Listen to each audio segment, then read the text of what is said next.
Provérbios capítulo 28. Provérbios 28. Louvado seja o nome do Senhor.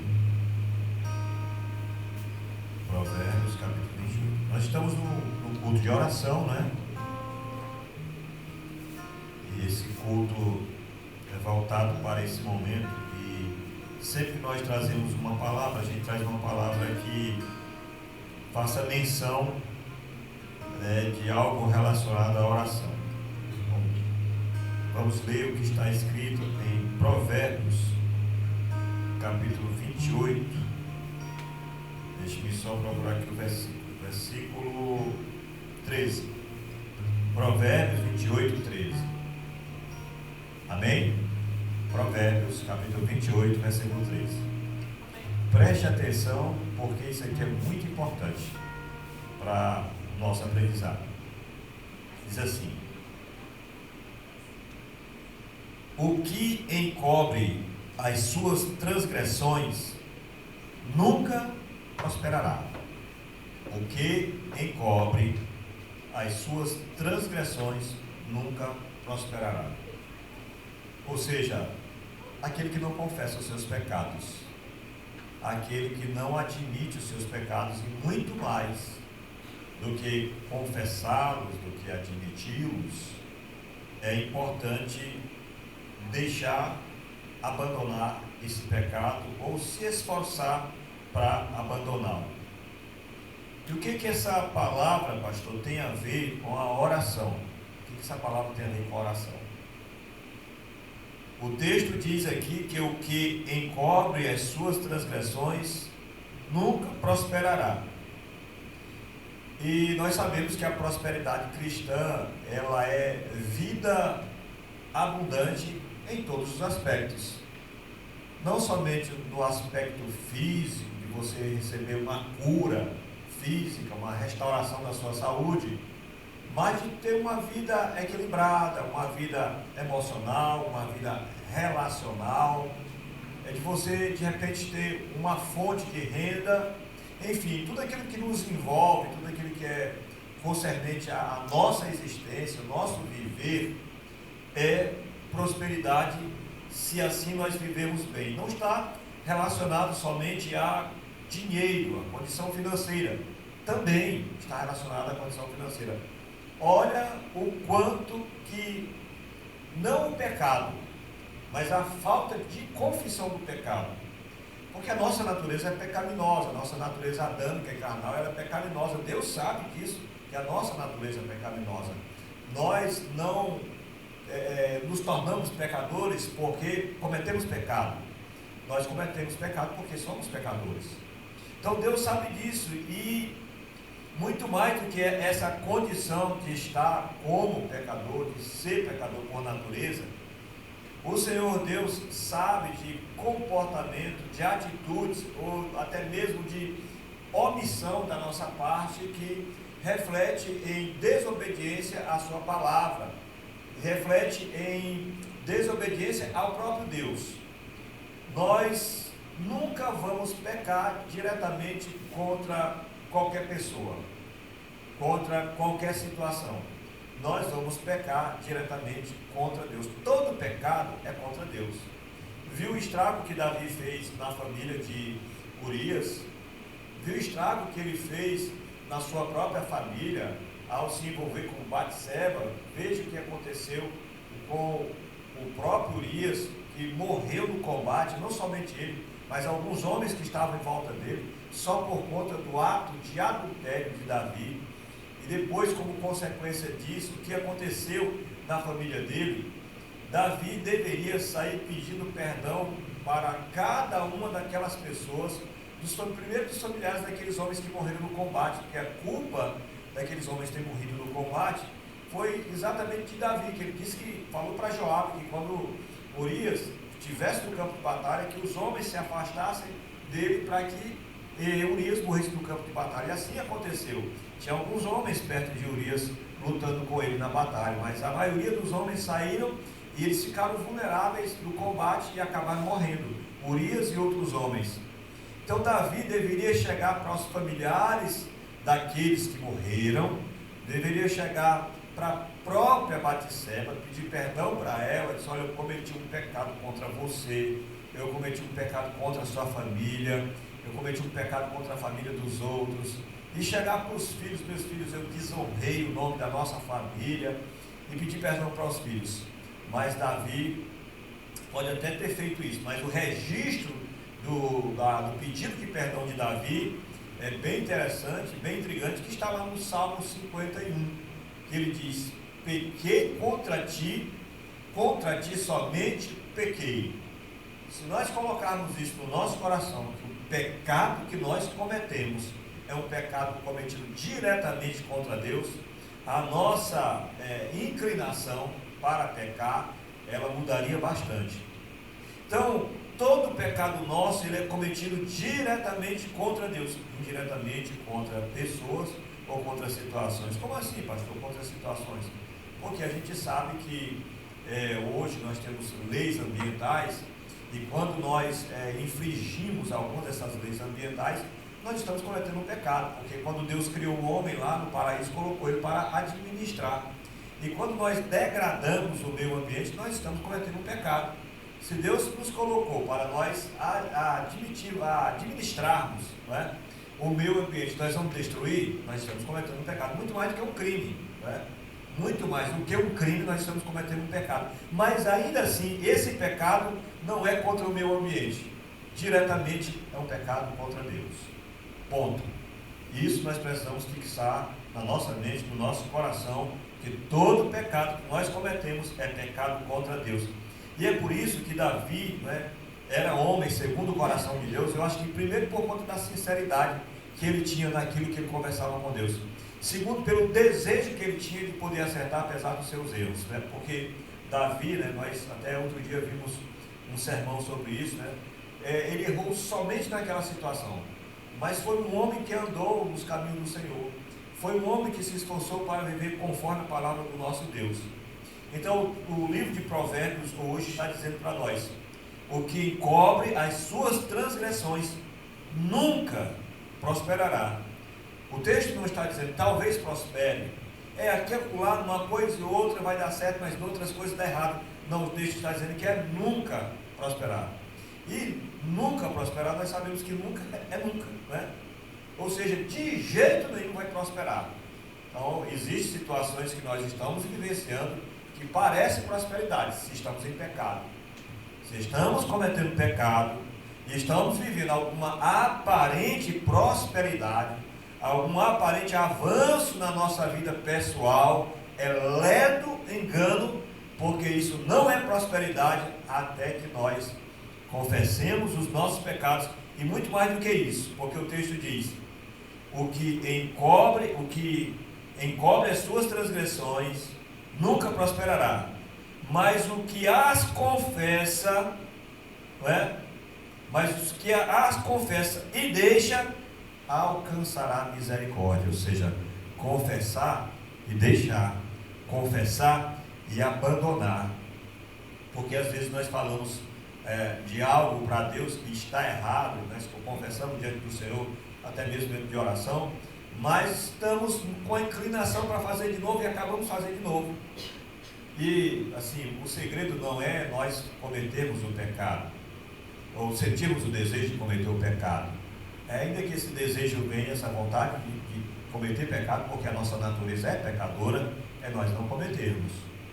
Lembra daquele exemplo que eu falei? Uma pessoa aqui numa cidade próxima, né, que estava, algumas pessoas chegaram com o pastor daquela igreja, daquela cidade, e disse: pastor, olha, ontem à noite, o senhor nem sabe o que aconteceu, dia de sábado.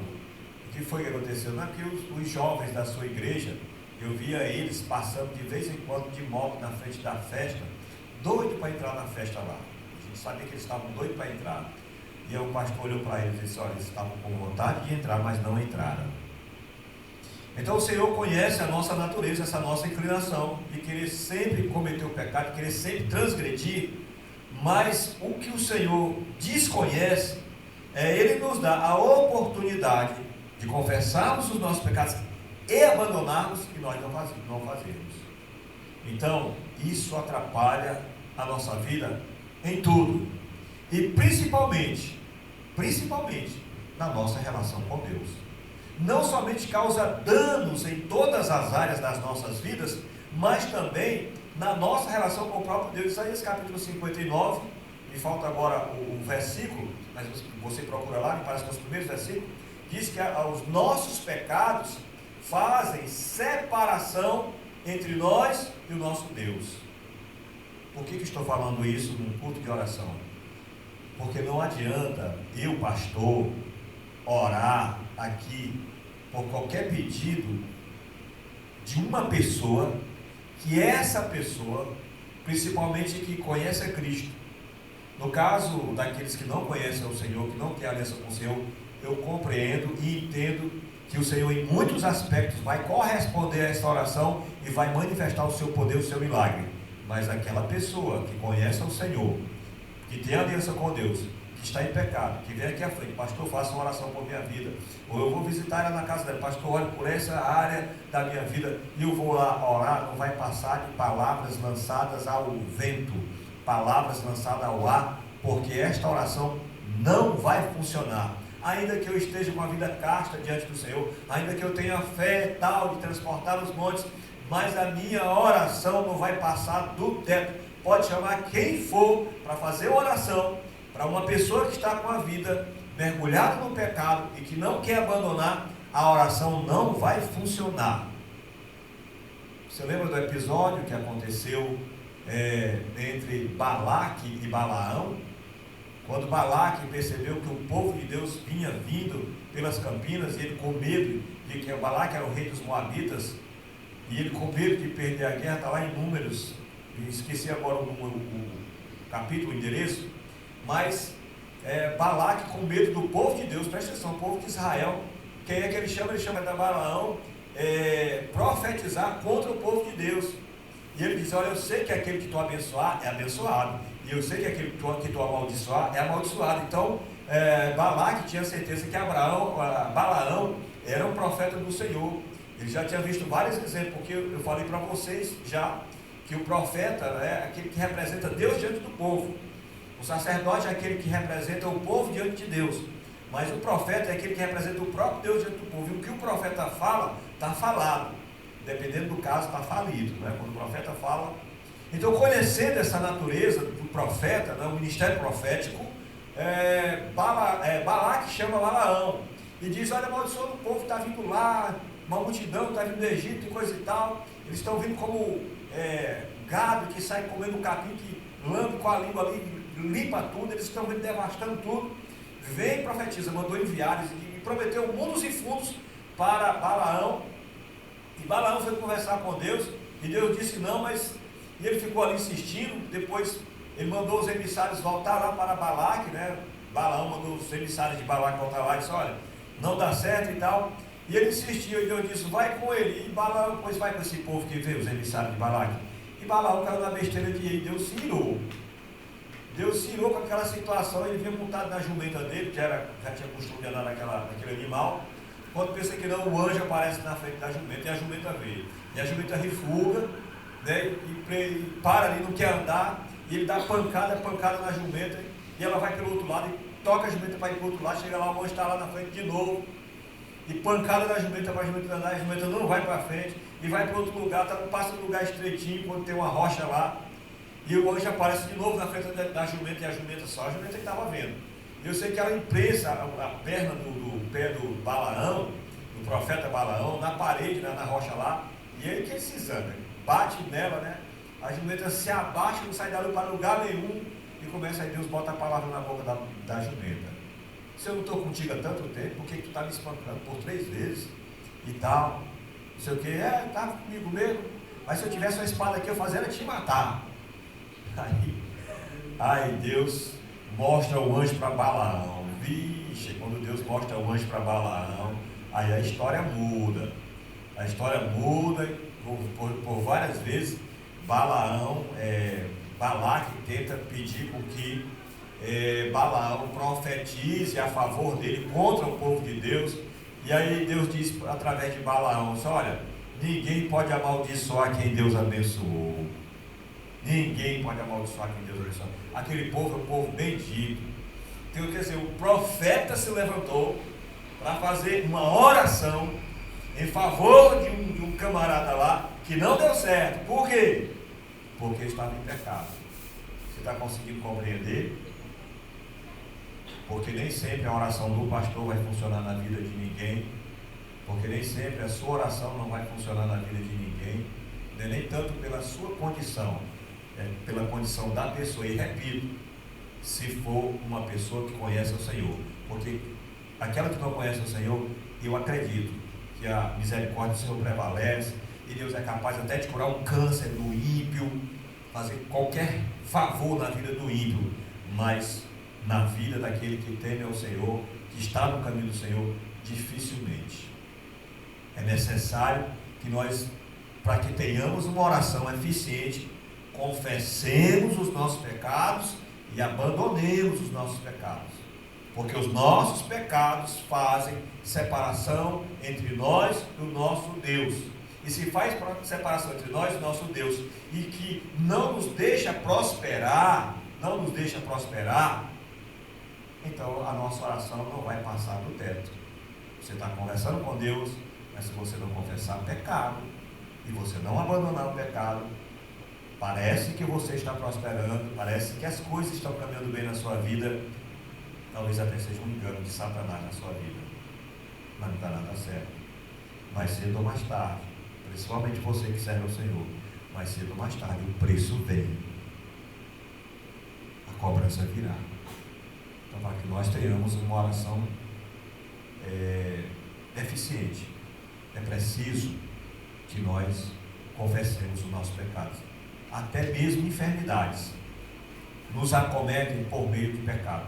Lembra quando lá no Gálatas capítulo 5, quando fala da oração, da oração de Elias, que Elias era um homem semelhante a nós, sujeito às mesmas fraquezas, e orou e tal. Disse, olha, e se alguém, quando ele ora, quando ele disse para que nós oremos sobre o enfermo, ungindo-o com óleo, que se o enfermo tiver cometido pecado, vai ser perdoado.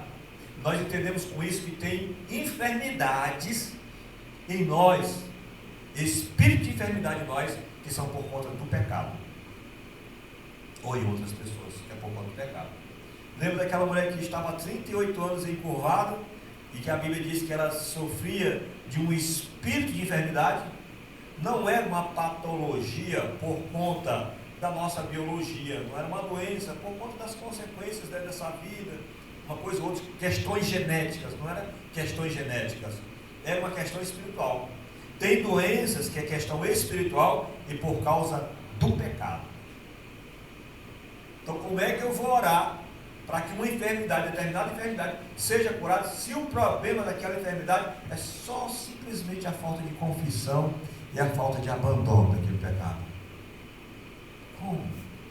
Não tem oração eficiente se não houver confissão e abandono de pecado. Que Deus tenha misericórdia das nossas vidas.